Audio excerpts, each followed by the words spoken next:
కట్టెల పొయ్యిలో కాకుండా దర్జాగా గ్యాస్ ఉపయోగించేయాలని భారతదేశంలో మొట్టమొదటిసారిగా దీపం పెట్టిన పార్టీ తెలుగుదేశం పార్టీ. ఇప్పుడు రేట్లు పెరిగాయంటే మళ్ళీ ఆలోచించాను. అందుకే 3 సిలిండర్లు ఉచితంగా ఇస్తున్నా. ఇప్పుడే ఒక ఇంటికి పోయాను. కట్టెల పొయ్యి అయితే చాలా కష్టం అయ్యేది నాకు వంట చేయడం. గ్యాస్ కాబట్టి గ్యాస్ వెలిగించాం, కాఫీ పెట్టాం. నేను వాళ్ళకి కాఫీ ఇచ్చి నేను కూడా కాఫీ తాగి ఇక్కడికి వచ్చాను.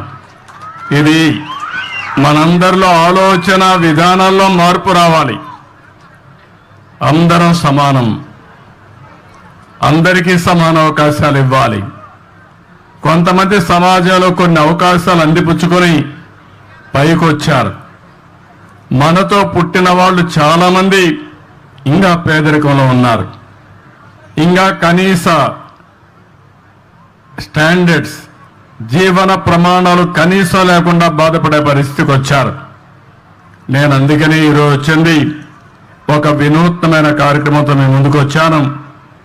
నేను ఇక్కడ 2 విధాలుగా మీరు చూస్తే, ఒకటి బంగారు కుటుంబాలు. ఇప్పుడే కలెక్టర్ గారు చెప్పారు, దగ్గర 41 మంది ఈ గ్రామంలో అందరికంటే తక్కువ ఆదాయం వచ్చే కుటుంబాలు.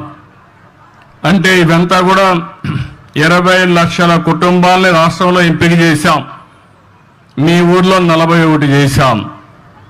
అదే సమయంలో నేను ఆలోచించిన విధానం, అట్టడుగు నుండే 20%, పైనుండే 10%. ఈరోజు ఇక్కడ కూర్చున్న కొంతమంది మార్గదర్శులు ఉన్నారు. ఇప్పుడే మనోజ్ గారు అయితే అక్కడికి వచ్చినప్పుడు చూశాను. ఈరోజు వీళ్ళందరూ కూడా ఇక్కడ కూడా ఒక 5 మంది వచ్చారు. వీళ్ళకి సమాజం ఒక అవకాశం ఇచ్చింది, అందిపుచ్చుకున్నారు. ఈరోజు పారిశ్రామికవేత్తలుగా లేకుంటే మెరుగైన జీవన ప్రమాణాలతో ముందుకు పోయే పరిస్థితికి వచ్చారు. నేను ఒకప్పుడు జన్మభూమి పిలిపించాను, మీరందరూ స్పందించారు. ప్రపంచంలో ఉండే వాళ్ళందరూ వచ్చి జన్మభూమి పిలుస్తుంది రా, కదిలి రా అంటే గ్రామానికి వచ్చి ఎన్నో కార్యక్రమాలు చేశారు. స్కూల్ బిల్డింగ్లు కట్టారు, రోడ్లు వేశారు, శ్మశానాలు కట్టించారు, అనేక కార్యక్రమాలు చేశారు.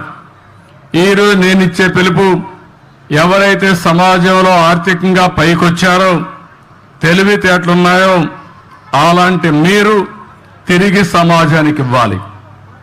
ఆ రోజు సమాజానికి ఇమ్మని కోరాను. ఇప్పుడు మీతో పుట్టిన వ్యక్తుల్ని పైకి తీసుకొచ్చే బాధ్యత మీకు అప్పచెప్తున్నానని చెప్పి కూడా నేను మీకు తెలియజేస్తున్నా.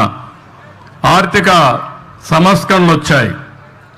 నేనే దీనికి కూడా ఆ రోజు భారతదేశంలో పివి నరసింహరావు గారు ఆర్థిక సంస్కరణలు తీసుకొస్తే 2nd జనరేషన్ రిఫార్మ్స్ కి నేనే శ్రీకారం చుట్టాను. ఈరోజు మీరు చూస్తే బ్రహ్మాండమైన రోడ్లు వచ్చాయి. ఒకప్పుడు హైదరాబాద్ విజయవాడ రోడ్డు చూసేవాళ్ళం. ఈరోజు బాగా రోడ్డు ఉందంటే దానికి కారణం పీపీపీ విధానం, అంటే పబ్లిక్ ప్రైవేట్ పార్ట్నర్షిప్. ఈరోజు బ్రహ్మాండంగా మీరు సెల్ ఫోన్లో మాట్లాడుతున్నారంటే ప్రభుత్వం పెట్టిన సెల్ ఫోన్లు కాదు, ప్రభుత్వానికి కూడా ఆదాయం వస్తుంది సెల్ ఫోన్ల వల్ల. ప్రైవేట్ వ్యక్తులు సర్వీస్ ఇస్తారు, దానివల్ల వాళ్ళకు లాభాలు వస్తున్నాయి, మీకు మెరుగైన సేవలు అందుతున్నాయి. కరెంటు విషయంలో కానీ, అనేక విషయాల్లో, కాలేజీల విషయంలో కానీ చాలా మంది ముందుకొచ్చి ఎన్నిపోయారు. కానీ ఈరోజు పీపీపీ